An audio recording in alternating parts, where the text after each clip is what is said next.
Now we are actually filtering the biodiesel.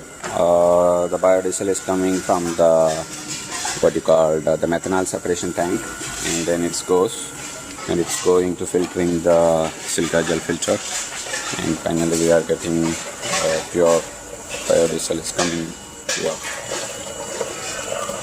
This is the pure form of biodiesel is coming, and this is the filtration system for the biodiesel. It's coming and it's going there, and it's coming out and it's coming. This diesel we are going to put it into a generator for running it.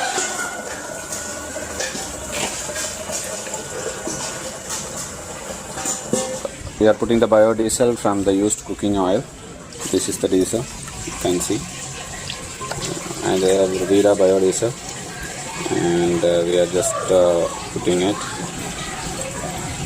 in our generator. This is our generator, and we can see how we are using it in the live, and this is the diesel purity. You can see it's a pure diesel. It is going into the generators. No mixing, just use it. It's directly, and it's going to the generator.